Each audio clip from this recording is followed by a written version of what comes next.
Halo sahabatku. Selamat datang kembali di channel Cerita Momo.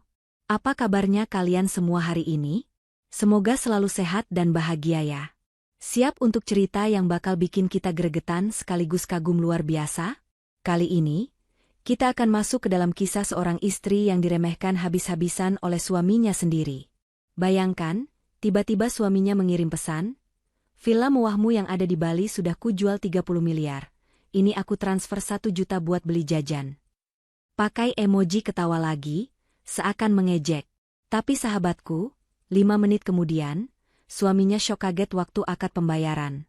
Ternyata, aduh, saya aja udah nggak sabar. Seperti biasa, sebelum kita mulai, dukung channel Cerita Momo ya, dengan cara like video ini, subscribe bagi yang belum, dan jangan lupa nyalakan lonceng notifikasinya biar nggak ketinggalan cerita-cerita terbaru dari kami. Satu lagi, absen dulu yuk. Komen di bawah, nama kamu, asal kota kamu, dan tulis, hadir. Sudah? Kalau sudah, yuk kita masuk ke ceritanya. Suasana pagi di rumah mewah itu selalu dimulai dengan keheningan yang artifisial. Elsa, sang pemilik rumah, sudah rapi dengan pakaian rumahnya yang sederhana namun elegan. Tangannya dengan terampil menata meja makan yang panjang. Di atasnya tersaji sarapan lengkap yang ia siapkan sendiri. Aroma nasi goreng spesial dengan udang galah, roti panggang dengan berbagai selai impor, dan jus buah segar seharusnya bisa membangkitkan selera siapa saja. Tapi Elsa tahu, di rumah ini, usahanya jarang sekali dihargai. Ia melirik jam di dinding ruang makan yang berlapis marmer itu. Pukul 9 pagi. Seperti biasa, suami dan ibu mertuanya pasti baru akan bangun.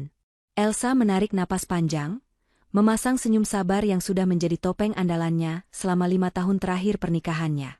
Benar saja, langkah kaki malas terdengar dari tangga. David, suaminya, muncul dengan menguap lebar. Piyama sutra mahal yang membungkus tubuhnya, yang tentu saja dibeli dengan uang Elsa, terlihat kusut. Tanpa memandang Elsa, David langsung menarik kursi dan duduk. "Pagi," gumamnya, lebih mirip gerutuan. Matanya memindai meja makan. "Kopiku mana?" tanyanya ketus. Elsa, tanpa mengubah ekspresi sabarnya, segera bergerak ke dapur mini di sudut ruang makan, menuangkan kopi hitam panas ke cangkir mahal. "Ini, Mas," ujarnya lembut, meletakkannya di depan David. David menyeruputnya sedikit. "Tawar. Kamu sengaja, ya? Bikin kopi saja tidak becus," keluhnya. Elsa hanya tersenyum tipis. "Gulanya ada di depan Mas." Tak lama kemudian, Ibu Wiwit, ibu mertuanya, menyusul. Langkahnya dibuat-buat angkuh, dagunya terangkat tinggi, seolah dialah ratu di istana itu. Pakaian tidurnya tak kalah mewah dari David. Matanya langsung berkeliling, mencari-cari kesalahan. "Elsa," panggilnya dengan nada tajam. "Ibu lihat pendingin ruangan di kamar ibu semalam bermasalah lagi. Kamu ini beli barang pasti yang paling murah, ya? Padahal uangmu itu tidak berseri. Harusnya kamu panggil teknisi terbaik, jangan yang abal-abal." Elsa menelan ludah. Pendingin ruangan itu baru dipasang minggu lalu, seri termahal dan terbaru, yang khusus dipesan atas permintaan Ibu Wiwit sendiri. "Baik, Ibu. Nanti Elsa panggilkan lagi teknisinya," jawab Elsa, masih dengan nada yang sama datarnya. Ibu Wiwit duduk di kursinya, memandang nasi goreng di depannya dengan tatapan jijik. "Cih, nasi goreng lagi, nasi goreng lagi. Kamu tidak bisa masak yang lebih berkelas?" Ibu ini malu, tahu. Kemarin di arisan, teman ibu cerita, menantunya itu setiap pagi menyediakan sarapan kontinental. Pakai salmon asap, pakai kaviar. "Ini, udik sekali. Kamu itu harusnya belajar, Elsa. Biar suamimu ini bangga," cibirnya panjang lebar. David, sambil mengunyah roti panggang, mengangguk setuju. "Benar kata ibu, sayang. Kamu harusnya bisa lebih modern. Malu aku kalau teman-temanku tahu sarapanku di rumah cuma nasi goreng," timpal David. Anehnya, meski mereka menghina, piring nasi goreng di depan mereka berdua perlahan-lahan tandas juga. Elsa hanya diam, mendengarkan. Ini adalah ritual paginya. Dihina, diremehkan, sambil hartanya terus dikuras. "Oh iya, Elsa," kata Ibu Wiwit lagi setelah menyelesaikan makannya. Nanti siang Ibu mau ke salon, perawatan dari ujung rambut sampai ujung kaki. Habis itu langsung lanjut arisan di Hotel Bintang 5. Kamu transfer Ibu? Ya. 50 juta saja cukuplah buat hari ini. Malu Ibu kalau nanti gesek kartu debit, harus pakai kartu kredit unlimited, katanya santai.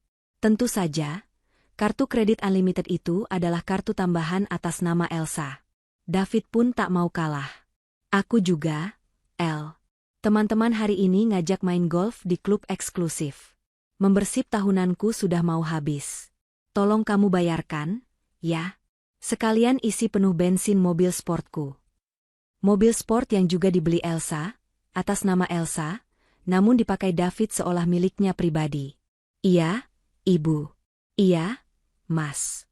Nanti aku urus semuanya, jawab Elsa singkat. Keduanya tampak puas.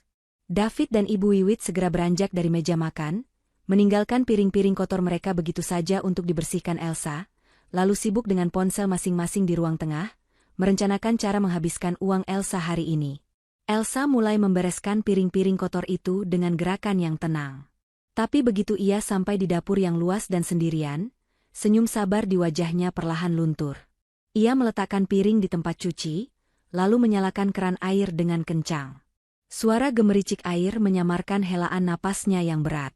Kesabaran di balik senyuman. Itulah perannya selama ini. Tapi kesabaran ada batasnya. Mereka pikir Elsa bodoh. Mereka pikir Elsa adalah angsa penurut yang bisa mereka cabuti bulunya satu persatu sampai mati kedinginan. Mereka salah besar. Elsa tahu segalanya. Ia tahu David menikahinya hanya karena statusnya sebagai pewaris tunggal kekayaan orang tuanya yang telah tiada. Ia tahu Ibu Wiwit adalah dalang di balik semua ini, yang terus-menerus mengompori David untuk menguras hartanya. Dan yang terpenting, Elsa tahu rencana busuk mereka yang terbaru. Elsa mengambil ponsel dari saku celemeknya. Ia membuka galeri foto, namun bukan foto pernikahan atau foto keluarga yang ia lihat. Ia memandangi foto sebuah properti. Villa megah di atas tebing di Uluwatu, Bali. Pemandangannya langsung menghadap samudra lepas. Itu adalah tempat kesayangannya, mahakarya yang ia beli murni dari hasil kerja kerasnya sendiri sebagai investor properti ulung, jauh sebelum ia bertemu David. Villa itu adalah harga dirinya. Dan ia tahu, villa itu adalah target utama mereka selanjutnya. Elsa tidak bodoh. Ia mendengar percakapan lirih mereka di ruang kerja David 2 malam lalu, saat mereka pikir Elsa sudah tidur pulas. David, kamu harus lebih cepat. Villa di Bali itu harganya pasti gila-gilaan. Kalau kita bisa jual itu, kita bisa hidup foya-foya seumur hidup, tidak perlu lagi minta-minta receh sama si pelit itu.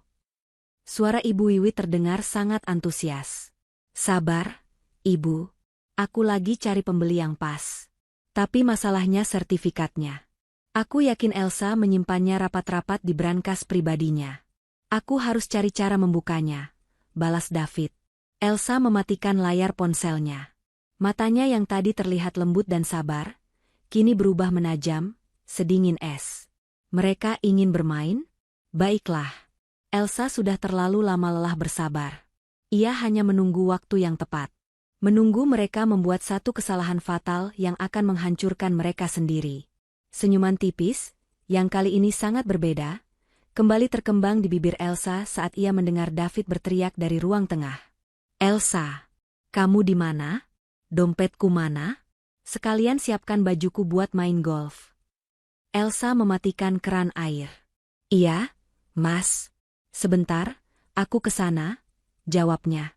David tidak tahu, di balik senyum dan jawaban patuh itu, Elsa sedang menghitung mundur kehancuran suaminya. Setelah Elsa menghilang ke dapur, Ibu Wiwit mengikuti David ke ruang kerjanya yang mewah.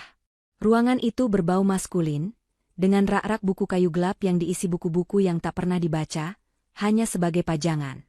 Begitu pintu ditutup rapat, ekspresi angku Ibu Wiwit berubah menjadi serakah dan tidak sabaran. David, Ibu sudah muak dengan cara begini. Minta-minta receh 50 juta, 100 juta. Kapan kayanya kita? Desisnya, suaranya yang tadi melengking kini tertahan.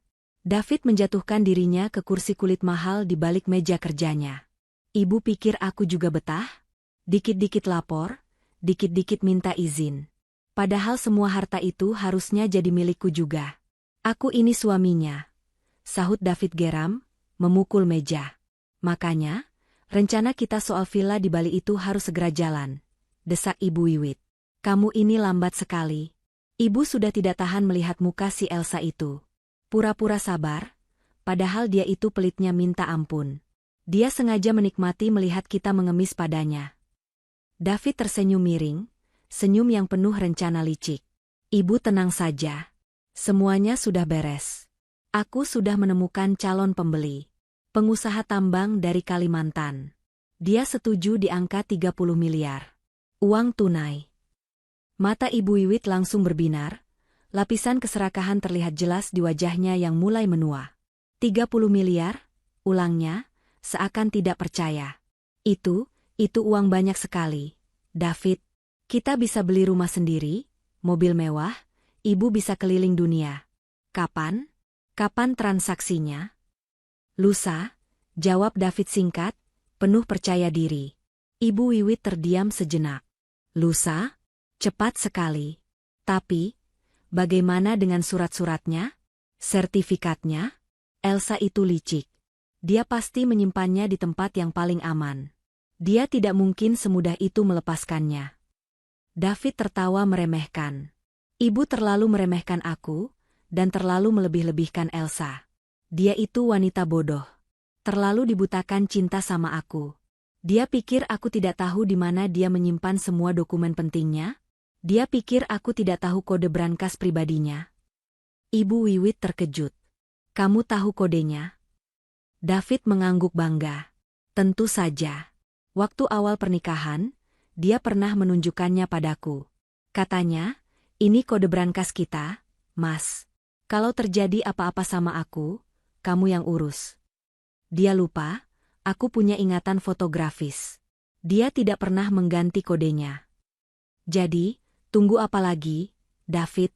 Ambil sekarang. Seru Ibu Wiwit tidak sabar. Mumpung dia masih sibuk di dapur, atau sebentar lagi dia pasti keluar. David menggeleng. Terlalu berisiko. Kita harus tunggu dia benar-benar pergi dari rumah. Biar kita punya waktu leluasa. Seolah menjawab doa mereka, terdengar suara langkah kaki Elsa mendekati ruang kerja. Pintu diketuk pelan lalu terbuka. Elsa berdiri di ambang pintu, masih dengan senyum lembutnya. Mas, Ibu, aku mau ke bank dulu ya. Mau urus transferan buat Ibu Wiwit sama bayar membership golfnya Mas David. Mungkin sekalian mampir ke supermarket sebentar, stok buah di kulkas habis. Pamitnya sopan. Ini adalah kesempatan emas yang mereka tunggu. Ibu Wiwit dan David saling pandang, berusaha menahan senyum kemenangan mereka. Oh, iya. Hati-hati di jalan, ya, kata Ibu Wiwit, nadanya dibuat semanis mungkin. Jangan lama-lama ya, sayang, tambah David, berpura-pura perhatian. Elsa hanya mengangguk lalu pergi. Beberapa menit kemudian, terdengar suara mobil Elsa meninggalkan halaman rumah. Begitu suara mobil menjauh, Ibu Wiwit langsung menarik tangan David. Ayo, sekarang, cepat, desisnya. Mereka berdua bergegas keluar dari ruang kerja David, dan setengah berlari menuju kamar utama, kamar Elsa dan David.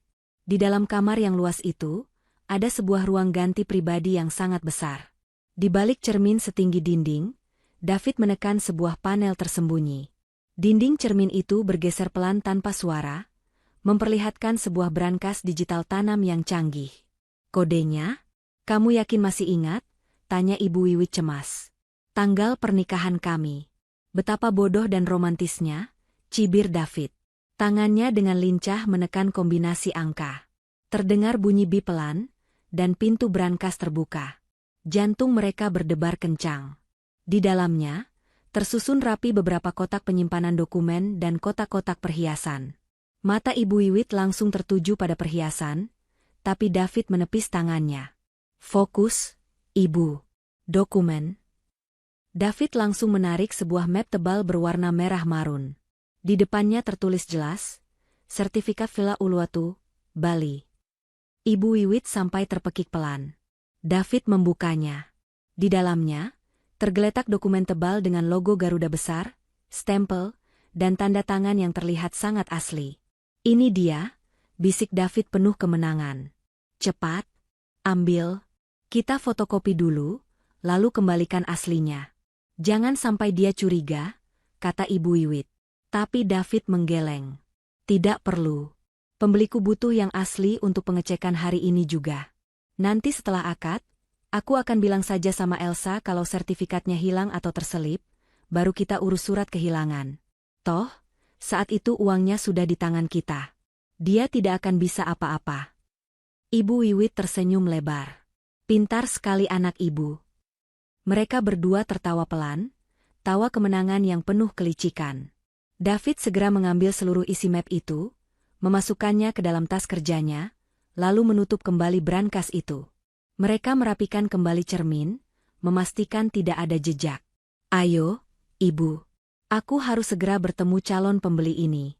Ibu tunggu di rumah, siapkan saja koper. Setelah ini, kita akan pergi berlibur, jauh dari si bodoh itu," ujar David.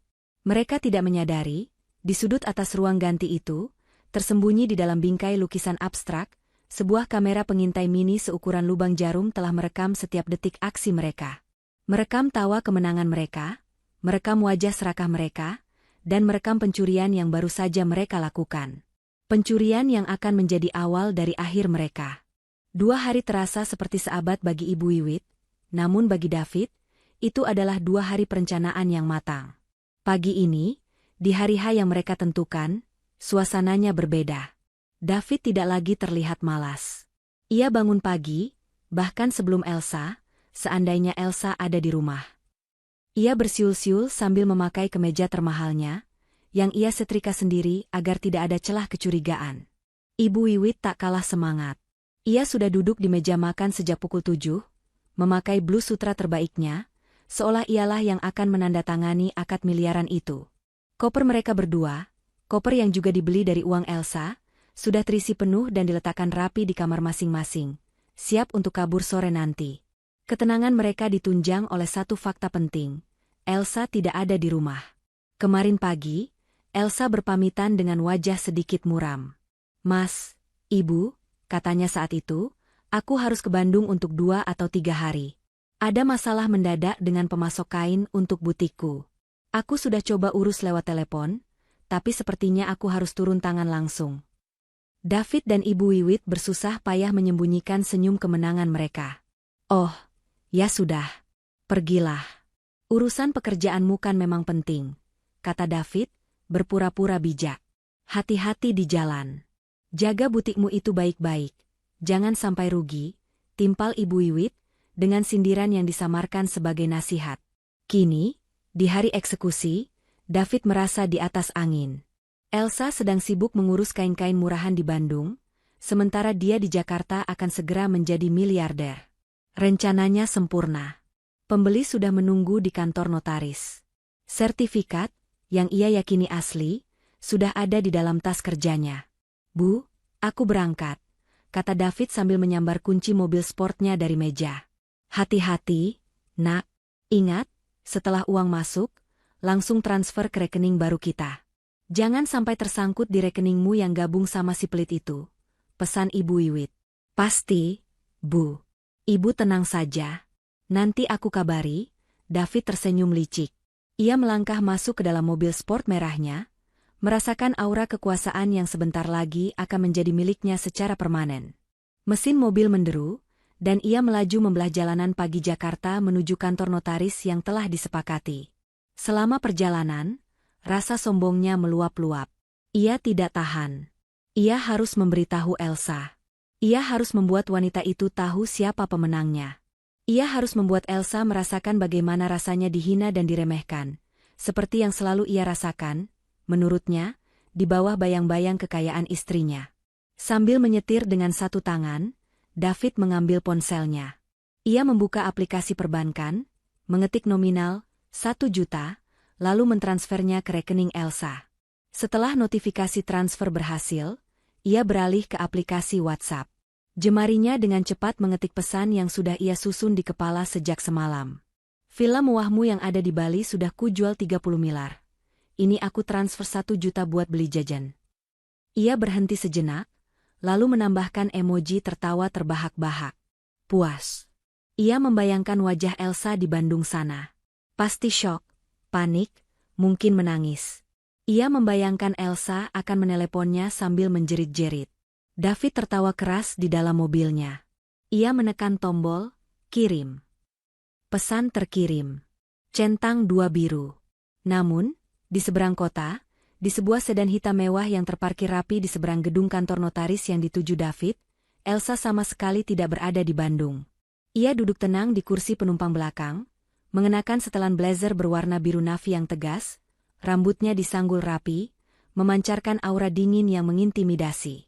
Di sampingnya duduk Farah, sahabat sekaligus pengacaranya, yang sedang menatap laptop di pangkuannya. Ponsel Elsa, yang tergeletak di antara mereka, bergetar pelan. Bip-bip. Elsa mengambilnya. Matanya memindai layar. Pesan dari David. Lalu notifikasi dari bank. Wajahnya tetap tenang, tanpa ekspresi. Tapi Farah, yang mengenalnya dengan baik, bisa melihat kilatan berbahaya di mata sahabatnya itu. Dia mengirimkannya, desis Elsa pelan, suaranya nyaris tak terdengar. Ia menyerahkan ponsel itu kepada Farah. Farah membaca pesan itu. Matanya membelalak, lalu rahangnya mengeras karena marah. Bajingan. Kurang ajar. Dia mengejekmukmu? Setelah mencuri asetmu, dia mengejekmukmu dengan 1 juta? Farah hampir berteriak saking geramnya. Tapi Elsa hanya tersenyum tipis. Senyuman yang sangat dingin. Bagus, Farah. Ini sangat bagus, kata Elsa. Farah menatapnya tidak mengerti. Bagus apanya? Dia baru saja merampokmu. Elsa mengambil kembali ponselnya. Dia pikir ini ejekan. Aku menyebutnya bukti. Dia baru saja memberi kita bukti tertulis yang tidak terbantahkan, lengkap dengan transaksi bank, atas niatnya melakukan penggelapan dan penipuan. Elsa membuka aplikasi banknya, mengambil tangkapan layar bukti transfer 1 juta itu, lalu mengirimkannya ke Farah. Simpan ini baik-baik. Ini paku terakhir di peti matinya. Dia tidak sadar, dia baru saja menandatangani surat pengakuannya sendiri. Farah tercengang sejenak, lalu tawa kecil lolos dari bibirnya. Kamu benar. Dia bodohnya tidak ketulungan. Elsa melihat ke arah gedung di seberang jalan. Dia sudah di dalam, kata Farah, melihat pergerakan di laptopnya, sebuah rekaman live dari kamera tersembunyi yang telah dipasang tim mereka di lobi kantor notaris. Bersama Ibu Wiwit. Sombong sekali gaya mereka. Elsa mengangguk. Tentu saja. Mereka merasa menang. Elsa melirik jam tangan mewahnya. 5 menit, kata Elsa. Pesan itu baru terkirim. Biarkan dia menikmati 5 menit terakhirnya sebagai pemenang. Biarkan dia sampai di ruangan Pak Herman. Di dalam gedung, David memang sedang menikmati kemenangannya. Ia dan Ibu Wiwit berjalan melintasi lobi marmer dengan dagu terangkat. Lihat, Bu. Elsa bahkan tidak membalas pesanku. Pasti dia sedang menangis meraung-raung di Bandung. Hahaha, bisiknya pada ibunya. Ibu Wiwit tertawa terkikik. Rasakan. Itu balasan untuk wanita sombong. Mereka masuk ke dalam lift, menekan tombol lantai 15, tempat kantor notaris Herman berada. Pintu lift tertutup, membawa mereka menuju apa yang mereka pikir adalah kekayaan, padahal sebenarnya adalah akhir dari segalanya. Di dalam mobilnya, Elsa menarik napas dalam-dalam. Sudah waktunya, Farah. Ayo. Langkah Elsa memasuki lobi gedung pencakar langit itu terasa mantap dan berat. Setiap ketukan sepatu hak tingginya di lantai marmer yang mengilap terdengar, seperti detak lonceng kematian bagi rencana David. Farah berjalan di sampingnya, membawa koper kulit berisi dokumen-dokumen yang akan menjadi senjata pamungkas mereka. Apa yang David dan Ibu Wiwit tidak pernah tahu, adalah bahwa kecurigaan Elsa bukanlah hal baru. Itu adalah racun yang menumpuk perlahan, tetes demi tetes, selama 5 tahun pernikahan mereka. Namun, ada satu momen spesifik yang mengubah segalanya, yang mengubah istri Sabar menjadi seorang ahli strategi yang dingin. Momen itu terjadi sekitar 3 bulan lalu. Elsa baru saja kembali dari rapat pemegang saham di perusahaannya, sedikit lebih awal dari biasanya. Rumah sepi. Ia pikir tidak ada orang, sampai ia mendengar suara tawa tertahan dari ruang kerja David. Itu suara suaminya dan ibu mertuanya. Elsa hendak menyapa, tapi instingnya menahannya. Ia mendengar namanya disebut. Pokoknya, kita harus dapatkan villa di Bali itu, David. Itu aset terbesarnya yang paling cair. Itu suara Ibu Wiwit, penuh keserakahan. Sabar, Ibu. Aku lagi cari cara. Elsa itu licik. Dia sembunyikan semua dokumennya. Tapi aku suaminya, aku pasti punya cara. Kalau perlu, kita buat dia sakit, atau kita buat dia terlihat tidak kompeten mengurus harta. Balas David. Dunia Elsa serasa runtuh saat itu juga. Membuat dia sakit? Tidak kompeten? Jadi, selama ini pria yang tidur di ranjang yang sama dengannya memikirkan hal sekeji itu? Elsa tidak lari, tidak menangis, tidak mengamuk. Dia diam berbalik, melangkah tanpa suara ke kamarnya, dan langsung menghubungi Farah. Farah, aku butuh bantuanmu. Segera. Farah, sahabatnya sejak kuliah yang kini menjadi pengacara korporat ternama, langsung menangkap nada urgensi yang berbeda dalam suara Elsa. Mereka bertemu malam itu juga di kantor Farah, tempat yang mereka yakini aman dari penyadapan. Mereka mau merampokku, Far. Mereka mengincar villa di Bali, kata Elsa langsung ke intinya. Farah, dengan ketenangan seorang profesional, segera menyusun rencana. Oke, El. Mulai detik ini, kamu bukan lagi istri yang tersakiti. Kamu adalah klien. Dan klienku tidak pernah kalah, tegas Farah. Prioritas pertama, amankan asetmu. Semua. Jangan sisakan satu lembar saham pun atas namamu yang bisa diakses olehnya. Selama sebulan penuh, Elsa bekerja dalam senyap.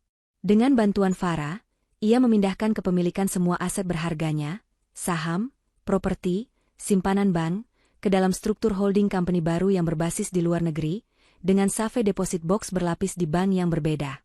Elsa yang dikenal David sebagai pemilik butik kecil yang sekadar hobi, nyatanya adalah seorang investor ulung yang mengendalikan kerajaan bisnis peninggalan ayahnya. Dan kerajaan itu, kini resmi tidak bisa disentuh oleh David. Sertifikat asli Villa Bali? Tanya Elsa saat mereka mengaudit dokumen di brankas pribadinya di kamar. Ini yang paling mereka incar. Farah tersenyum tipis. Justru ini yang akan kita jadikan umpan. Kita tidak bisa hanya bertahan, El. Kita harus menyerang balik. Kita harus menjebak mereka saat mereka sedang beraksi. Rencana pun disusun. Sertifikat asli Villa Uluwatu yang bernilai puluhan miliar itu, segera dipindahkan ke safe deposit box bank, yang hanya bisa diakses oleh Elsa dengan pemindaian retina. Lalu, apa yang tertinggal di brankas? Farah mengurusnya. Dia meminta tim legalnya membuat duplikat sertifikat yang sangat meyakinkan. Bukan fotokopi, tapi sebuah dokumen yang sengaja dibuat agar terlihat asli bagi mata awam. Lengkap dengan logo Garuda, cap notaris, yang tentu saja palsu, dan tekstur kertas yang nyaris serupa. David dan Ibu Wiwit itu serakah, tapi tidak pintar, jelas Farah. Mereka tidak akan memeriksa keasliannya di BPN. Mereka hanya akan melihat tulisan Villa Uluwatu, dan langsung dibutakan oleh angka 0. Dokumen palsu itulah yang diletakkan Elsa kembali ke dalam brankas, di dalam map merah marun yang sama persis. Sekarang, kita butuh bukti niat jahat mereka, lanjut Farah. Kita harus merekam aksi mereka. Minggu berikutnya, Elsa berpura-pura merenovasi kecil-kecilan kamar gantinya. Di antara pemasangan lampu LED baru, ia menyisipkan satu kamera pengintai paling canggih, seukuran kepala jarum, tersembunyi sempurna di dalam bingkai lukisan abstrak yang menghadap langsung ke brankas. Sejak saat itu, Elsa hanya tinggal menunggu. Elsa sengaja, lupa, mengunci brankasnya beberapa kali dengan harapan mereka terpancing. Tapi David terlalu pengecut. Hingga akhirnya, Elsa tahu dia harus memberi mereka kesempatan yang lebih besar. Itulah sebabnya ia menciptakan alasan, pergi ke supermarket, di bab 2. Dan benar saja, umpannya dimakan. Rekaman kamera pengintai hari itu sangat jernih. David dan Ibu Wiwit masuk, membuka brankas dengan kode yang David curi, mengambil map merah marun itu, dan tertawa penuh kemenangan. Rekaman itu sudah aman di tangan Farah. Dan pagi ini, alasan pergi ke Bandung adalah puncak dari drama yang ia sutradarai. Elsa tidak pernah pergi ke Bandung.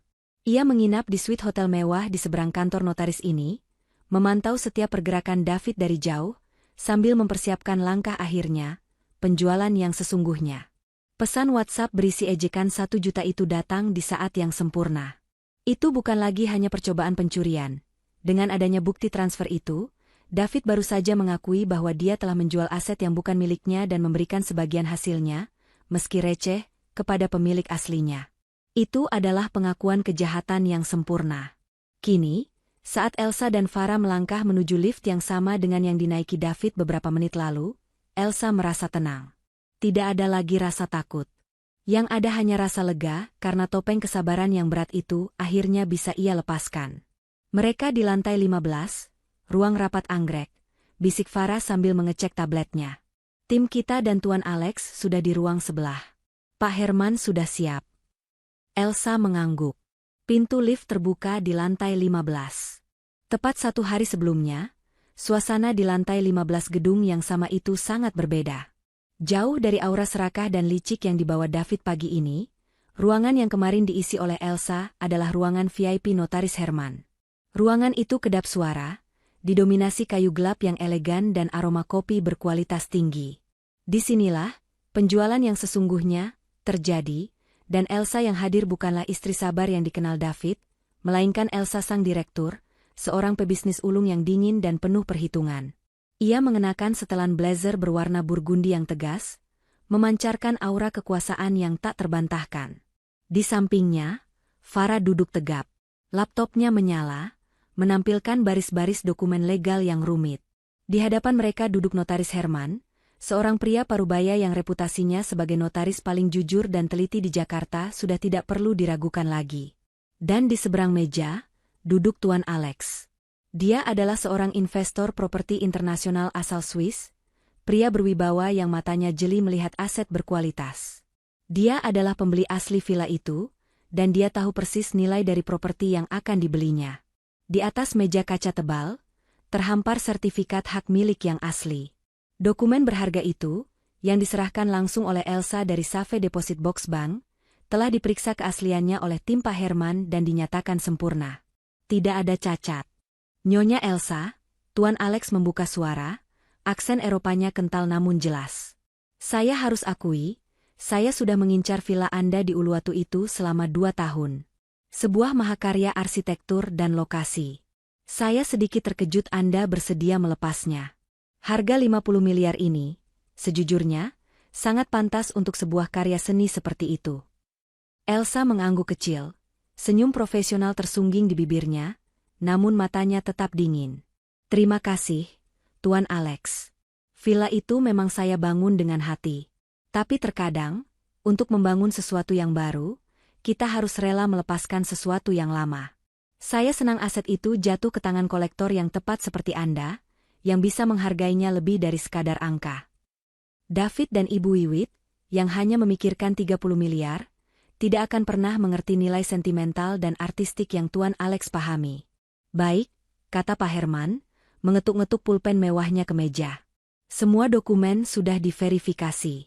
Pihak bank dari Tuan Alex sudah memberi konfirmasi ketersediaan dana. Pihak Anda, Nyonya Elsa, juga sudah siap. Farah mengangguk. Semua siap, Pak Herman. Rekening baru atas nama klien kami, terpisah dari aset bersama, juga sudah siap menerima dana. Proses penandatanganan berlangsung cepat dan hening. Tuan Alex membubuhkan tanda tangannya, diikuti oleh Elsa. Pak Herman memberi stempel resminya. Sah. Villa itu bukan lagi milik Elsa.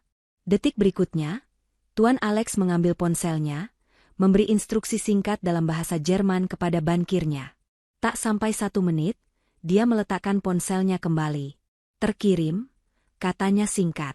DDRRTTT. Ponsel Elsa yang ada di meja bergetar pelan. Sebuah notifikasi e-banking muncul di layar. Farah yang pertama kali melihatnya, dan ia menoleh ke Elsa dengan senyum tipis penuh kemenangan. Sudah masuk, El. 50 miliar. Utuh. Elsa hanya mengangguk, namun di dalam hatinya, sebuah beban besar terangkat. Dia kini memegang amunisi. Setelah Tuan Alex dan Pak Herman menandatangani beberapa berkas akhir, Farah berdeham. "Pak Herman," panggilnya. Pak Herman mengangkat wajahnya. "Seperti yang sudah tim legal kami diskusikan dengan Bapak kemarin lusa." Pak Herman mengangguk paham. "Ya, Bu Farah. Saya sudah menerima permohonan reservasi ruangan untuk tamu Anda besok pagi. Ruang anggrek, pukul 10. Farah mengangguk. "Mereka akan membawa dokumen palsu, Pak. Duplikat yang mereka curi dari brankas klien saya." Pak Herman, yang awalnya setuju membantu Murni karena integritas profesionalnya, ia benci pemalsuan dokumen, kini terlihat sedikit penasaran. "Dan Anda yakin mereka akan datang?" Elsa yang menjawab. "Mereka pasti datang, Pak. Keserakahan mereka lebih besar dari akal sehat mereka." Tuan Alex, yang mendengarkan percakapan itu, mengangkat alis. "Tunggu sebentar," katanya. "Drama yang Anda sebutkan saat kita pertama bertemu itu, akan terjadi besok." Farah mengangguk. "Suami klien saya akan mencoba menjual properti yang baru saja Anda beli, menggunakan dokumen palsu, seharga 30 miliar. Tuan Alex terdiam sejenak, lalu tertawa pelan. "Luar biasa. Dia tidak hanya mencoba menipu istrinya, tapi dia juga mencoba menipu saya, secara tidak langsung, dengan harga yang jauh lebih murah." Ia lalu memandang Elsa, kali ini dengan tatapan penuh kekaguman. "Nyonya Elsa, Anda wanita yang tangguh." Saya angkat topi. Ia lalu menoleh ke Farah. "Bolehkah saya hadir besok? Sebagai pemilik baru yang sah, saya rasa saya punya hak untuk melihat siapa tikus yang mencoba menggerogoti properti saya." Farah tersenyum lebar. "Ini lebih baik dari yang direncanakan." "Tentu saja, Tuan Alex. Kehadiran Anda akan sangat membantu memperkuat posisi kami." "Bagus," kata Tuan Alex. "Anggap saja ini sebagai hiburan setelah transaksi yang melelahkan." Setelah pertemuan usai, Tuan Alex dan Pak Herman berjabat tangan dengan Elsa. "Sampai jumpa besok, Nyonya Elsa," kata Tuan Alex. "Semoga pertunjukannya berjalan lancar." Saat itu, Elsa tahu dia telah menang. Dia tidak hanya berhasil mengamankan 50 miliar, dia juga berhasil mengumpulkan semua pemain kunci untuk drama penutupnya. David, yang mengira sedang pergi ke Bandung, sedang sibuk di hotel, merencanakan kedatangannya ke kantor notaris keesokan paginya, bukan sebagai korban, tapi sebagai sutradara.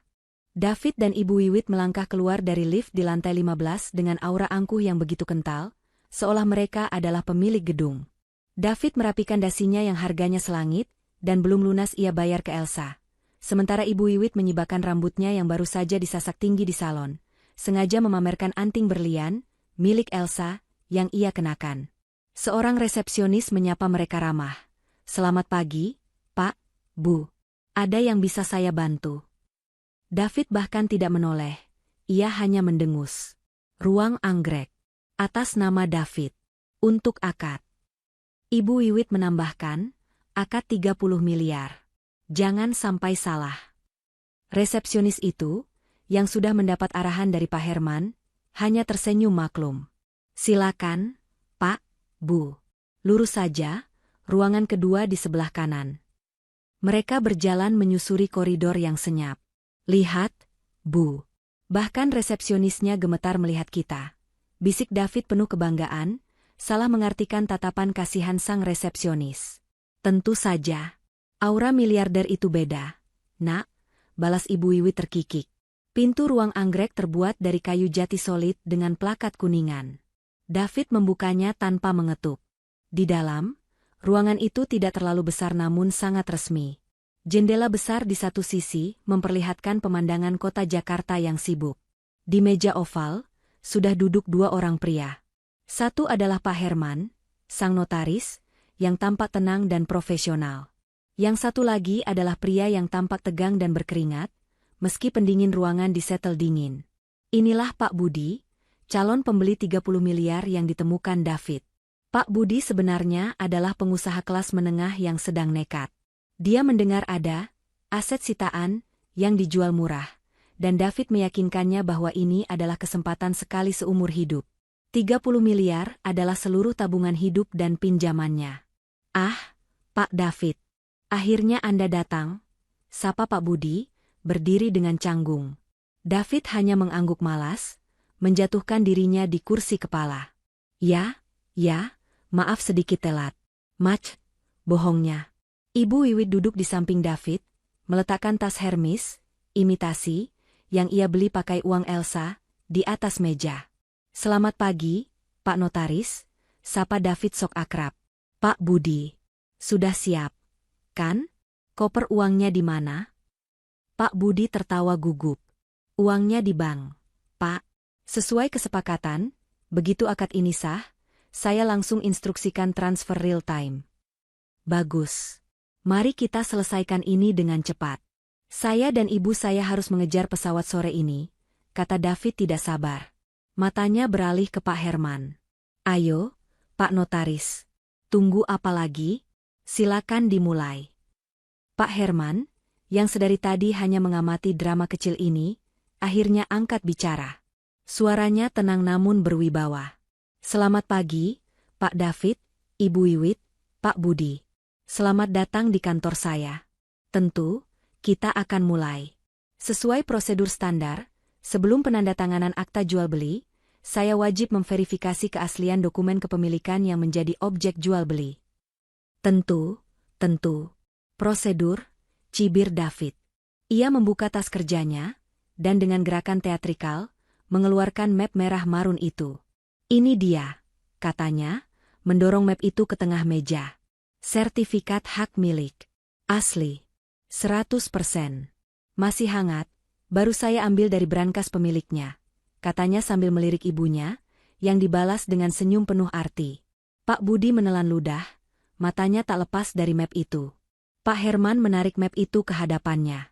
Ruangan mendadak hening. Hanya terdengar suara detik jam di dinding dan napas tegang Pak Budi. Pak Herman membuka map itu. Ia mengeluarkan lembaran dokumen tebal di dalamnya.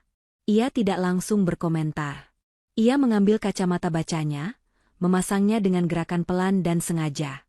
David mulai merasa jengkel. Lama sekali, Pak. Itu cuma kertas. Kan?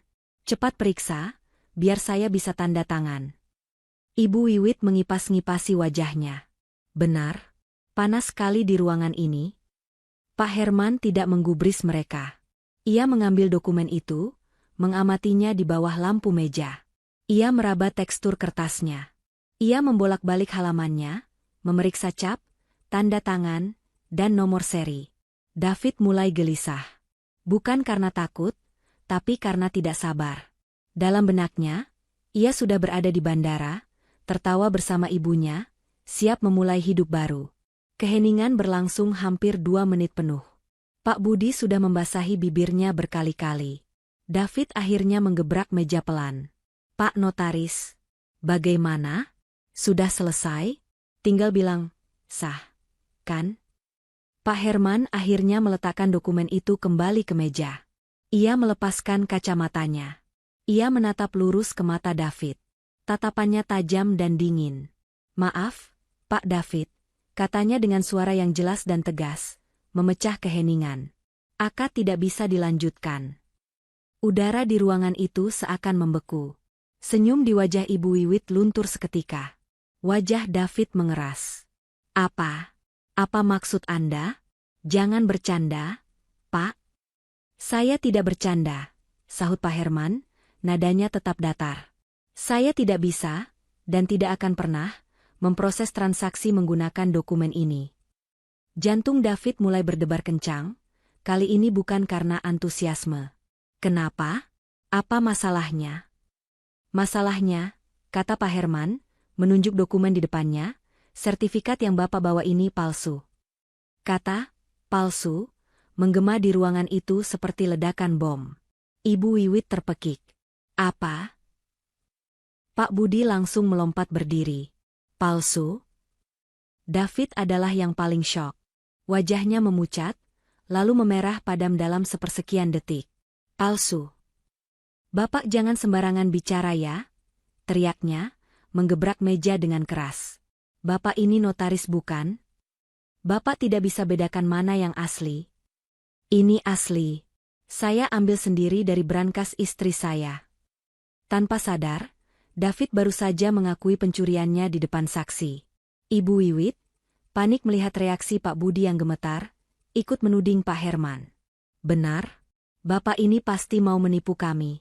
Bapak mau menggagalkan rezeki anak saya. Jangan-jangan Bapak dibayar sama si Elsa, ya? Iya, kan? Mengaku. Pak Budi panik. Tunggu. Pak David. Anda menipu saya? Anda bilang ini aset aman. Anda mau saya masuk penjara karena dokumen palsu? Diam kamu, bentak David ke Pak Budi. Matanya kembali menatap buas ke Pak Herman. Bapak tidak tahu siapa saya. Saya ini suaminya. Saya berhak menjualnya. Bapak jangan mengada-ada. Pak Herman tetap tenang di tengah badai itu. Pak David, saya sudah 25 tahun menjalankan profesi ini. Saya tahu persis bagaimana rupa sertifikat asli yang dikeluarkan BPN. Yang Anda bawa ini, katanya sambil mengangkat dokumen itu, adalah tiruan yang sangat buruk. Tintanya bahkan tidak presisi, dan capnya ini cap hasil print, bukan stempel basah resmi. David ternganga. Dia tidak mengerti. Dia mengambilnya dari brankas. Itu asli. Pasti asli. Tidak mungkin. Raungnya frustrasi. Tepat saat kekacauan itu mencapai puncaknya, saat David hendak menerkam Pak Herman dan Pak Budi hendak lari keluar pintu ruang anggrek terbuka pelan. Pintu kayu solid itu terbuka pelan, namun dampaknya di dalam ruangan terasa seperti ledakan. Hening seketika. Teriakan David yang histeris menggantung di udara. Pak Budi yang panik membeku di tempat. Pak Herman hanya menatap tenang ke arah pintu. Dan Ibu Wiwit, yang tadinya sedang memasang kuda-kuda untuk menyerang Pak Herman, kini mematung dengan mulut sedikit terbuka. Di ambang pintu, berdiri 4 orang. Yang paling depan adalah Elsa. Dia tidak lagi terlihat seperti istri sabar yang pagi-pagi membuatkan sarapan. Elsa yang ini mengenakan setelan blazer biru navy yang mahal dan dijahit sempurna, memancarkan aura sedingin es. Rambutnya disanggul rapi, riasannya tipis namun tegas. Matanya yang biasanya lembut kini setajam elang. Dia tidak datang sendirian. Di sampingnya berdiri Farah, pengacaranya, membawa koper kulit dengan sikap profesional yang mengintimidasi. Di belakang mereka, seorang pria bule tinggi berwibawa, Tuan Alex, berdiri dengan tangan terlipat di dada, mengamati pemandangan di depannya seolah sedang menonton pertunjukan yang menarik. Dan yang terakhir, yang paling membuat lutut David dan Ibu Wiwit lemas, adalah 2 orang pria tegap berseragam polisi. Langkah kaki Elsa adalah satu-satunya suara di ruangan itu saat ia berjalan masuk, diikuti oleh yang lainnya. Para polisi berdiri di dekat pintu, secara efektif memblokir satu-satunya jalan keluar.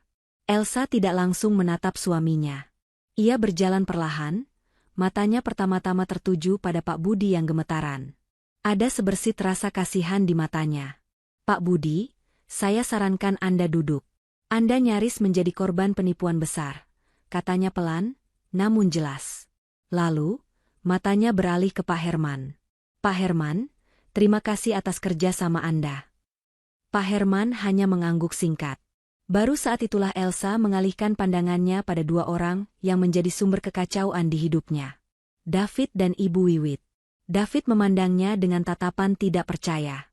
Otaknya yang panik berusaha memproses data yang tidak sinkron ini. Elsa? Suaranya keluar seperti desisan. Kamu? Kenapa kamu di sini? Bukannya kamu di Bandung? Itulah pertanyaan pertama yang bisa ia pikirkan. Di otaknya, Elsa seharusnya sedang menangis putus asa di Bandung, bukan berdiri di sini dengan aura seorang ratu perang. Tawa kecil, kering, dan penuh ironi lolos dari bibir Elsa. Bandung? Oh, rencana perjalanan ke Bandung itu ya? Aku memang merencanakannya. Tapi aku tidak pernah pergi, Mas. Wajah Ibu Wiwit pucat pasi. Polisi? Bisiknya ngeri. Tiba-tiba, kepanikan Ibu Wiwit berubah menjadi kemarahan defensif. Elsa, kamu apa-apaan ini? Kamu bawa polisi ke urusan rumah tangga? Kamu mau memenjarakan suamimu sendiri? Kamu ini istri macam apa? Tega kamu. Kamu sengaja mau menjebak kami. kan? Ngaku kamu. Cerocosnya, menunjuk-nunjuk Elsa dengan jari gemetar. Tenang, Ibu Wiwit, sela Farah, melangkah maju sedikit, menjadi tameng profesional bagi Elsa. Tolong jaga ucapan Anda. Klien saya adalah korban di sini. Dan ini bukan lagi urusan rumah tangga. Ini sudah masuk ranah pidana. Percobaan penipuan, pemalsuan dokumen, dan pencurian. Pencurian? David yang sedari tadi linglung, kini tersengat oleh kata itu. Siapa yang mencuri? Aku suaminya. Aku berhak, teriaknya. Berhak? Elsa akhirnya menatap lurus ke mata David. Tatapannya begitu dingin hingga David merasa seperti ditusuk ribuan jarum es. Berhak mengambil sertifikat dari brankas pribadiku tanpa izin? Berhak memalsukan tanda tanganku? Berhak menjual aset yang murni milikku? Lalu mengirimiku uang 1 juta rupiah sebagai ejekan. Suara Elsa tetap rendah. Namun setiap kata menghantam David seperti palu godam. Kamu tahu dari mana? Maksudku. Itu fitnah. David berusaha mengelak, tapi suaranya bergetar hebat. Fitnah? Farah membuka koper kulitnya. Ia tidak mengeluarkan dokumen. Ia mengeluarkan sebuah tablet. Kami menyebutnya barang bukti, Pak David. Tepatnya, rekaman video beresolusi tinggi. Diambil dari kamera yang terpasang di ruang ganti pribadi Anda 3 bulan lalu. Ibu Wiwit terkesiap, tangannya menutup mulut. Dia ingat saat mereka berdua tertawa-tawa di depan brankas itu. Rekaman yang sangat jernih, lanjut Farah, memperlihatkan Anda dan Ibu Wiwit berdiskusi, membuka brankas dengan kode curian, dan mengambil map merah marun itu. Lengkap dengan audio tawa kemenangan Anda. Kaki Ibu Wiwit tak kuat lagi menopang. Dia jatuh terduduk kembali ke kursi, tubuhnya lunglai. Tidak mungkin. Dan bukan hanya itu, tambah Elsa. Aku juga masih menyimpan rekaman audio percakapan kalian 3 bulan lalu. Saat kalian berencana, membuatku sakit, agar bisa menguasai hartaku. David mundur selangkah. Habis. Semuanya habis. Dia tahu segalanya. Tunggu, kata Pak Budi tiba-tiba. Suaranya gemetar ketakutan, tapi juga marah. Jadi sertifikat ini benar-benar palsu? Saya hampir mentransfer 30 miliar. Uang itu semua uang saya, Pak David. Pinjaman saya. Anda monster.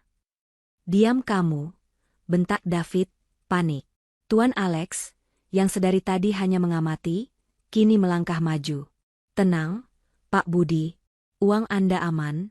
Anda harusnya berterima kasih pada Nyonya Elsa. Ia lalu menatap David dengan tatapan meremehkan. Dan Anda, Pak David, Anda pikir Anda menjual apa? Anda tidak hanya menipu istri Anda. Anda mencoba menjual properti yang sudah menjadi milik saya. Ini adalah pukulan terakhir. David dan Ibu Wiwit menatap Tuan Alex bersamaan. Milikmu? Ulang David bingung. Pak Herman berdeham. Benar. Tuan Alex adalah pemilik baru yang sah atas villa di Uluwatu tersebut. Akad jual beli yang sah telah ditandatangani di kantor ini, kemarin. David ternganga. Kemarin? Tapi sertifikatnya ada padamu, potong Elsa. Yang kamu bawa itu, Mas, hanyalah kertas duplikat yang sengaja aku taruh di sana. Umpan. Dan kalian memakannya mentah-mentah. Jadi akad yang sah? Tanya Farah retoris, sambil melihat ke arah Tuan Alex. Oh, tentu, Tuan Alex tersenyum tipis. Dan harganya bukan 30 miliar. Saya membelinya seharga 50 miliar. 50 miliar. Angka itu meledak di telinga Ibu Wiwit. Dia langsung histeris. 50 miliar? David, kita ditipu. Harusnya kita dapat 50 miliar. Elsa, uang itu milik kami juga. Berikan, teriaknya seperti orang kesetanan. Polisi yang sedari tadi diam, kini melangkah maju. Cukup, Bu. Anda sudah membuat keributan. Tamu tak diundang, bisik Elsa pelan, lebih kepada dirinya sendiri. Kalian selalu merasa aku adalah tamu tak diundang di rumahku sendiri. Tapi hari ini, Di akad palsu yang kalian buat kalianlah tamu tak diundang yang sesungguhnya. David akhirnya roboh di kursinya. Dia tidak berteriak lagi. Matanya kosong. Dia kalah. Kalah telak. Pekikan histeris Ibu Wiwit soal 50 miliar menggema di ruang anggrek yang kedap suara, membuat telinga berdenging. Tuntutan serakah itu adalah hal terakhir yang ia ucapkan sebagai wanita bebas. Polisi yang sedari tadi bersiaga di dekat pintu, kini melangkah maju dengan tegas. "Cukup, Bu," kata salah satu petugas. "Tolong tenangkan diri Anda. Anda tidak dalam posisi untuk menuntut apapun." Petugas itu dengan sigap memegang lengan Ibu Wiwit, yang langsung meronta-ronta. "Lepaskan. Kalian tidak tahu siapa saya? Anak saya ini orang kaya. Lepas." Melihat ibunya dipegang polisi, David, yang sedari tadi membeku karena syok, tiba-tiba tersadar. Tapi bukan keberanian yang muncul, melainkan kepengecutan terakhirnya. Matanya yang liar menatap Elsa, berusaha mencari sisa-sisa kelembutan yang dulu selalu ia manfaatkan. Elsa, sayang." Panggilnya, suaranya bergetar, mencoba terdengar memelas. Kamu tegas sama aku. Aku ini suamimu. Apapun kesalahanku, kita bisa bicarakan ini baik-baik. Tanpa polisi, tanpa orang-orang ini." Ia menatap Farah, Tuan Alex, dan Pak Herman dengan benci. "Ini semua pasti ide mereka kan? Mereka meracuni pikiranmu." Elsa hanya menatapnya datar, seolah melihat orang asing. Melihat Elsa tidak merespons, kepanikan David memuncak. Dia harus mencari kambing hitam. Matanya beralih ke ibunya yang masih meracau. Ini semua ide ibu, Sumpah. Ibu yang menyuruhku. Ibu yang terus-menerus memanas-manasiku. Aku cuma sayang sama ibuku. Aku tidak bisa menolak. Tapi aku cinta sama kamu, Percaya sama aku." Pengkhianatan itu begitu cepat dan menjijikkan. Ibu Wiwit, yang sedang meronta, langsung berhenti. Dia menoleh ke anaknya dengan tatapan tak percaya. "David," desisnya. "Kurang ajar kamu. Anak durhaka. Kamu salahkan ibu? Setelah semua yang ibu lakukan untukmu? Padahal kamu yang bilang kamu sudah tidak tahan hidup miskin di bawah ketiak istri pelitmu. Kamu yang merencanakan semuanya. Kamu yang mencuri sertifikatnya. Dasar anak pengecut." Pertunjukan menyedihkan dari ibu dan anak yang saling menyalahkan itu, dihentikan oleh satu kata dari Elsa. "Cukup." Suaranya tidak keras, tapi memotong semua kebisingan. Ruangan kembali hening. Wajah Elsa terlihat lelah, bukan karena pertarungan, tapi karena muak. "Kalian berdua sama saja. Tidak perlu saling melempar tanggung jawab." Ia melangkah satu langkah lebih dekat. "Dan kamu, Mas David," ia menggunakan panggilan itu untuk terakhir kalinya, "kamu bilang aku tega? Kamu lupa saat kamu dan ibumu berdiskusi di ruang kerjamu, merencanakan, membuatku sakit, agar aku tidak kompeten mengurus harta." David dan Ibu Wiwit langsung membisu. Itu adalah rahasia tergelap mereka.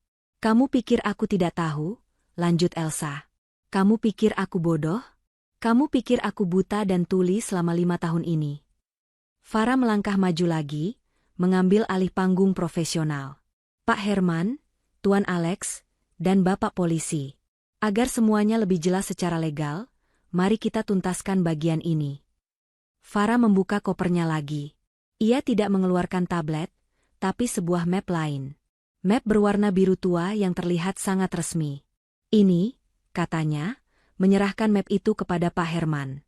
"Adalah sertifikat hak milik yang asli atas Villa Uluwatu. Nomor seri 004B ULW 11/2018. Pak Herman mengambilnya. Dengan gerakan yang kini terasa seperti sebuah ritual, ia memakai kacamatanya. Ia membandingkan dokumen biru itu dengan dokumen merah marun palsu yang masih tergeletak di meja. "Ya," kata Pak Herman setelah beberapa detik.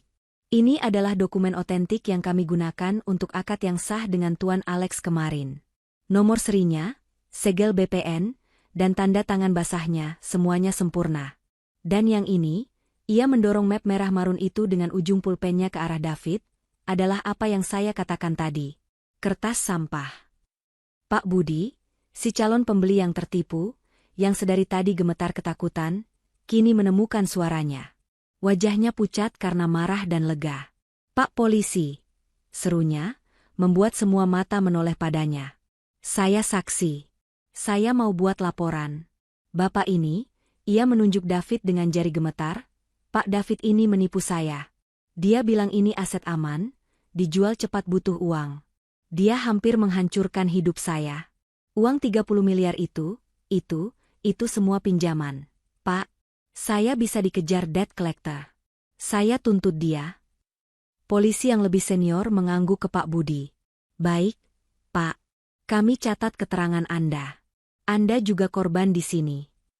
Kini, semua mata kembali tertuju pada Elsa. Dia tahu ini adalah momennya. Momen, skakmat, yang sesungguhnya. Dia menatap lurus ke mata David, yang kini dipenuhi kengerian murni. Semua bukti ini, rekaman kamera, rekaman audio, sertifikat asli, mungkin rumit untuk dibuktikan di pengadilan nanti, kata Elsa pelan. Tapi kamu, Mas, kamu, dengan kesombonganmu, dengan tanganmu sendiri, mempermudah segalanya untuk kami.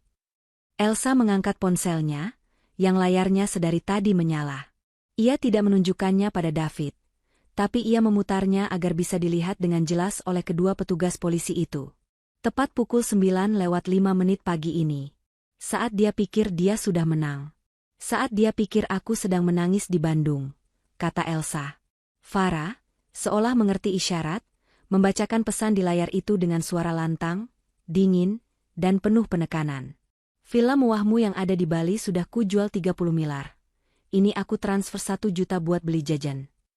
Farah berhenti sejenak. Ditutup dengan emoji tertawa terbahak-bahak. Elsa lalu menggeser layar ponselnya, menunjukkan aplikasi perbankan. Dan ini, notifikasi e-banking yang masuk bersamaan. Dari rekening atas nama David Pratama ke rekening atas nama Elsa Kirania. Sejumlah 1 juta rupiah. Ini adalah bumerang. Ejekan 1 juta itu kini berubah menjadi paku di peti mati David. Farah mengambil alih penjelasan legalnya. Bapak polisi, katanya tegas. Ini adalah skakmat. Ini bukan lagi hanya percobaan penipuan yang bisa disangkal. Ini adalah pengakuan tertulis. Pelaku, dengan sadar, dari nomor pribadinya, mengaku telah menjual aset yang bukan miliknya. Dia mengaku telah menerima pembayaran, dalam pesannya dia sebut 30 miliar. Dan dia mengaku telah memberikan sebagian dari hasil kejahatannya, sebesar 1 juta, kepada pemilik sah sebagai bentuk ejekan. Ini adalah mens rea, niat jahat, dan actus reus, tindakan jahat, dalam satu paket pesan WhatsApp yang sempurna. Bukti penggelapan, penipuan, dan bahkan bisa masuk ke pencucian uang ringan. Kedua petugas polisi itu saling pandang. Kasus ini begitu mudah. Begitu jelas. Polisi yang lebih senior menatap David. Pak David, apa benar? Anda yang mengirim pesan itu? David tidak bisa menjawab. Mulutnya terbuka tapi tidak ada suara yang keluar. Dia ingat tawa puasnya saat menekan tombol, kirim. Ejekan 1 juta itu yang menghancurkannya. Dia syok. Benar-benar syok. Saya. Sertifikat yang asli, kata Elsa memotong kegagapan suaminya. Tidak pernah ada di brankas itu. Yang kalian curi adalah umpan yang kuberikan. Skakmat, Mas. Bukti transfer 1 juta rupiah itu tergantung di layar ponsel Elsa, seperti palu hakim yang baru saja dijatuhkan. Dua petugas polisi itu tidak memerlukan perintah lebih lanjut. Ini adalah kasus yang begitu rapi, begitu lengkap, disajikan dalam nampan perak oleh kebodohan pelaku sendiri. Polisi yang lebih senior maju selangkah. Pak David Pratama, Ibu Wiwit, suaranya yang berat dan resmi memenuhi ruangan, mematikan sisa-sisa harapan. Anda berdua ditahan atas dugaan tindak pidana penipuan, penggelapan aset, dan pemalsuan dokumen. Petugas yang satu lagi bergerak maju, dan suara klik pelan dari borgol logam yang terlepas dari sabuknya terdengar sangat keras di ruangan yang hening itu. Borgol? Ibu Wiwit menjerit, kali ini bukan jeritan keserakahan, tapi jeritan ketakutan murni. Wajahnya yang tadi pucat kini berubah kelabu. Tidak. Jangan sentuh saya. Saya ini orang tua. Saya punya darah tinggi. Kalian mau membunuh saya? Dia mulai meronta bahkan sebelum borgol itu menyentuhnya. Tapi David tahu ini adalah akhir. Dia melihat baja dingin itu dan semua kepongahan, kemarahan, dan kesombongannya lenyap dalam sekejap, digantikan oleh keputusasaan yang absolut. Dia tidak menatap ibunya. Dia tidak menatap polisi. Matanya terkunci pada Elsa. Elsa. Sayang. Panggilnya, suaranya pecah dan bergetar. Dia mencoba melangkah, tapi kakinya terasa seperti timah. Jangan, aku mohon, jangan lakukan ini. Dia mengulurkan tangannya, bukan untuk meraih, tapi untuk memohon. Aku suamimu, El. Ingat? Kita pernah bahagia. Ingat waktu kita ke puncak? Waktu kita baru menikah? Kamu bilang kamu cinta sama aku. Ini adalah senjata terakhirnya. Manipulasi sentimental. Mencoba mengingatkan Elsa pada versi dirinya yang tidak pernah benar-benar ada. Elsa menatap tangan yang terulur itu. Tangan yang sama yang ia cium setiap pagi sebelum berangkat kerja. Tangan yang sama yang mengambil sertifikat dari brankasnya. Tangan yang sama yang mengetik pesan ejekan 1 juta rupiah. Bahagia? Elsa akhirnya menjawab. Suaranya tetap tenang, tapi ada luka yang dalam di sana. Kebahagiaan yang mana, Mas? Kebahagiaan saat aku harus pura-pura bodoh di rumahku sendiri? Kebahagiaan saat mendengar kamu dan ibumu menghinaku di belakangku? Atau kebahagiaan saat aku tidak sengaja mendengar kalian merencanakan, membuatku sakit, agar aku tidak kompeten mengurus hartaku? David terkesiap. Dia lupa soal itu. Dia pikir Elsa tidak mendengarnya. Itu cuma. Cuma apa? Potong Elsa, matanya kini berkaca-kaca, tapi bukan karena kesedihan, melainkan karena kemarahan yang akhirnya tersalurkan. Selama 5 tahun aku diam. Aku layani kamu, aku layani ibumu dengan hormat. Aku biayai gaya hidup mewah kalian tanpa pernah mengeluh. Aku pikir kesabaran dan kebaikanku suatu hari akan menyadarkan kalian. Tapi aku salah. Elsa menarik napas dalam-dalam. Kalian tidak pernah berubah. Kalian hanya semakin serakah. Kalian tidak menganggapku sebagai istri atau menantu. Kalian menganggapku sebagai tambang emas yang bodoh. Dan pesanmu pagi ini, ejekan 1 juta itu adalah cerminan isi hati kalian. Kalian meremehkanku sampai ke tulang. Melihat rayuan sentimental gagal total, Ibu Wiwit mengambil alih.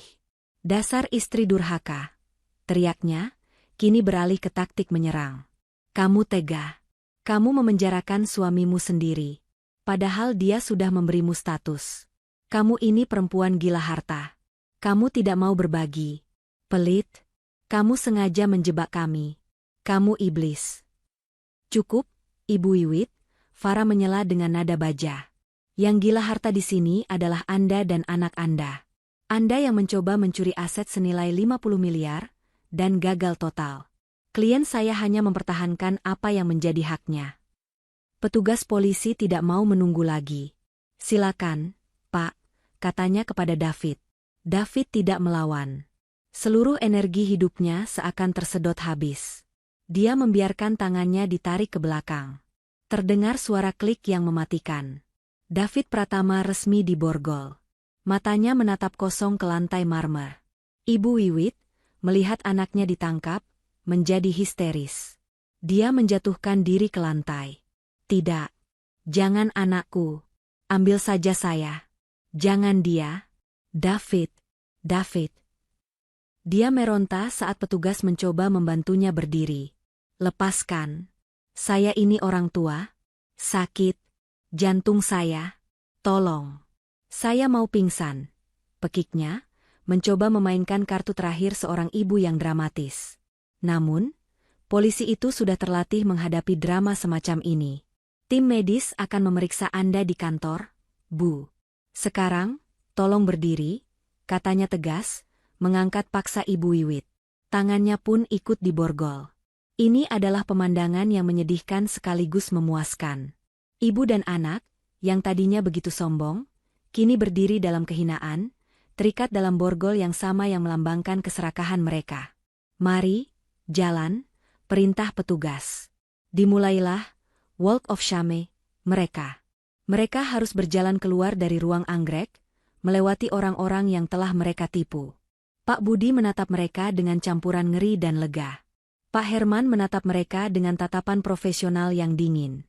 Tuan Alex menatap mereka dengan sikap superior seorang pemenang yang tidak terkesan. Ibu Wiwit berusaha menutupi wajah dan borgolnya dengan rambutnya yang sudah acak-acakan. Tapi David hanya berjalan, matanya kosong, seperti mayat hidup. Saat melewati Elsa, dia berhenti sejenak. Dia menatap istrinya untuk terakhir kali, mencari satu percikan saja, tapi yang ia temukan hanyalah gurun yang dingin. Tidak ada cinta, tidak ada benci, hanya ketiadaan. Pintu tertutup di belakang mereka. Hening kembali menyelimuti ruangan. Kali ini, keheningan yang penuh kelegaan. Pak Budi adalah yang pertama bersuara. Dia langsung bergegas ke hadapan Elsa, nyaris bersujud. Ibu Elsa, ya Tuhan, Ibu, terima kasih. Terima kasih. Anda tidak hanya menyelamatkan saya dari penjara, Anda menyelamatkan seluruh hidup dan keluarga saya. Saya tidak tahu harus membalasnya bagaimana. Ucapnya, suaranya tercekat oleh air mata kelegaan. Elsa menatapnya dengan tenang. Pak Budi tidak salah. Anda hanya korban. Pastikan ini menjadi pelajaran berharga untuk tidak pernah mengambil jalan pintas lagi. Nasihatnya lembut. Pak Herman merapikan berkas-berkas di mejanya. Ini adalah proses akad paling tidak biasa dalam karir saya, katanya, tapi ada senyum tipis di bibirnya. Tapi harus saya akui, ini penegakan hukum yang sangat memuaskan. Selamat, Bu Elsa. Masalah Anda sudah selesai. Tuan Alex mendekat, mengulurkan tangannya. Nyonya Elsa, Anda adalah negosiator ulung dan ahli strategi yang brilian. Jauh lebih mengesankan daripada villa Anda, dan itu sudah sangat mengesankan, pujinya tulus. Sebuah kehormatan berbisnis dengan Anda. Elsa menjabat tangan itu. Terima kasih, Tuan Alex. Terima kasih atas bantuannya, Pak Herman. Dia lalu berbalik ke Farah, yang sedari tadi berdiri di sampingnya seperti batu karang. Kita berhasil, El, bisik Farah, matanya berbinar. Elsa menatap keluar jendela, ke langit Jakarta yang cerah. Beban 5 tahun yang ia pikul di pundaknya serasa terangkat. Ya, Far, bisat Elsa. Kita berhasil. Pintu lift berdenting terbuka di lobi utama yang ramai. Elsa dan Farah melangkah keluar dari kota kaca itu, kembali ke dunia nyata. Sinar matahari Jakarta yang terik, yang biasanya terasa menyengat, hari ini terasa berbeda bagi Elsa. Rasanya seperti sebuah lampu sorot yang menyinari panggung, setelah pertunjukan yang kelam akhirnya selesai. Udara di lobi gedung pencakar langit itu terasa lebih ringan, dan untuk pertama kalinya dalam 5 tahun, Elsa merasa bisa bernapas. Benar-benar bernapas, sampai ke paru-paru terdalam, tanpa ada beban yang menghimpit dadanya. Di luar, di antara keramaian orang yang berlalu lalang, Pak Budi, pria yang nyaris tertipu itu, masih menunggu. Matanya yang sembab langsung tertuju pada Elsa. Dia tidak berani mendekat, hanya membungkukkan badan berulang kali dari kejauhan, sebuah gestur terima kasih yang tulus dan penuh rasa takut, sebelum akhirnya menghilang di antara kerumunan, kembali ke kehidupannya yang baru saja diselamatkan. Selesai, El, bisik Farah pelan, merapikan blazernya. Ada nada kelegaan dan kebanggaan besar dalam suaranya. Elsa mengangguk. Dia tidak tersenyum. Belum. Dia hanya merasakan kelegaan yang hampa namun damai. Ayo, Far. Masih banyak yang harus kita urus, kata Elsa. Suaranya tidak lagi lembut dan sabar, namun juga tidak dingin. Suaranya kini tegas. Itu adalah suara aslinya. Proses hukum berjalan lebih cepat dari yang dibayangkan siapapun. Kasus ini terlalu jelas, terlalu terang benderang. Bukti yang dikumpulkan Farah dan Elsa tak terbantahkan. Rekaman video pencurian sertifikat palsu, rekaman audio perencanaan kejahatan, membuat sakit. Kesaksian dari Pak Herman, Tuan Alex, dan Pak Budi, serta yang paling mematikan, pesan WhatsApp 1 juta rupiah itu. Di persidangan, David dan Ibu Wiwit, yang kini mengenakan seragam tahanan berwarna oranye, tidak lagi bisa bersandiwara. Kepongahan mereka luntur, digantikan wajah kuyu penuh penyesalan, meski entah penyesalan itu tulus atau hanya karena tertangkap. Mereka mencoba strategi terakhir, saling menyalahkan. David menyalahkan ibunya yang materialistis, Ibu Wiwit menyalahkan David sebagai anak pengecut yang menyeretnya. Hakim yang memimpin sidang hanya menggelengkan kepala melihat drama menyedihkan itu. Palu diketuk. David, sebagai otak dan pelaku utama, divonis 7 tahun penjara atas penipuan, penggelapan, dan pemalsuan dokumen. Ibu Wiwit, yang terbukti ikut serta dalam perencanaan, divonis 4 tahun. Bersamaan dengan itu, gugatan cerai Elsa dikabulkan oleh pengadilan. Tanpa perlawanan, tanpa drama. Hakim memutuskan pemisahan harta secara penuh. Semua aset yang merupakan warisan dan hasil jerih payah Elsa murni dikembalikan padanya. Rumah mewah yang selama ini menjadi saksi bisu kesabarannya, kembali ke tangannya. Namun, Elsa tidak kembali ke rumah itu. Sehari setelah vonis cerai dibacakan, Elsa memanggil tim appraisal dan agen properti. Jual, katanya singkat. Dia bahkan tidak mau masuk lagi ke dalamnya. Barang-barang milik David dan Ibu Wiwit, tanya agen itu. Elsa berpikir sejenak. Sumbangkan saja. Atau jual di pasar loak. Saya tidak mau melihatnya lagi. Menjual rumah itu bukanlah tentang lari dari masa lalu. Itu adalah tentang menutup buku penjara yang ia ciptakan sendiri atas nama pernikahan. 6 bulan kemudian. Di atas tebing kapur yang berbeda di Uluwatu, Bali, pemandangannya tak kalah menakjubkan dari villa yang telah ia jual.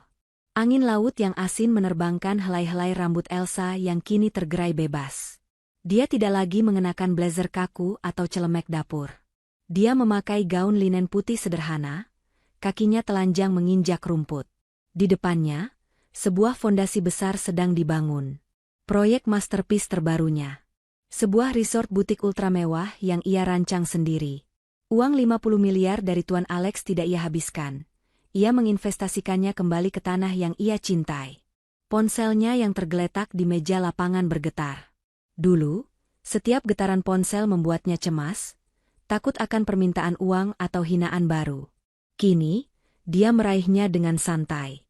Sebuah pesan dari Farah. Wahai, sibuk terus. Kapan ke Jakarta? Kita butuh girls night out. Elsa tersenyum, senyuman yang tulus sampai ke mata. Di bawahnya, ada notifikasi e-banking. Bukan transfer 1 juta. Melainkan laporan dividen triwulanan dari salah satu portofolio sahamnya, 5 miliar rupiah. Elsa hanya meliriknya sekilas, lalu menguncinya kembali. Uang itu penting, tapi kebebasan yang ia rasakan sekarang, itu tak ternilai. Dia mengambil cangkir kopinya. Kopi hitam Bali yang pekat, ia seduh sendiri. Rasanya pas, tidak tawar, tidak juga terlalu pahit. Ibu Elsa, sapa mandor proyeknya. Desain lobi baru sudah siap kami presentasikan. Elsa menoleh, senyum profesional namun hangat terkembang di wajahnya. Baik, Pak. Saya ke sana sekarang. Dia berdiri, menatap lautan lepas sekali lagi. Dia teringat David. Dia teringat Ibu Wiwit. Tapi tidak ada lagi rasa sakit atau marah. Yang ada hanya rasa syukur karena topeng kesabaran palsu itu telah pecah, dan memperlihatkan wajah aslinya. Seorang wanita yang kuat, mandiri, dan akhirnya, benar-benar bebas. Dia adalah Elsa. Bukan lagi istri yang teraniaya, tapi arsitek dari takdirnya sendiri. Pesan moral. Jangan pernah meremehkan wanita yang diam dan sabar. Karena seringkali, di balik kesabarannya itu tersimpan kekuatan dan kecerdasan yang menunggu waktu paling tepat untuk mengungkap kebenaran.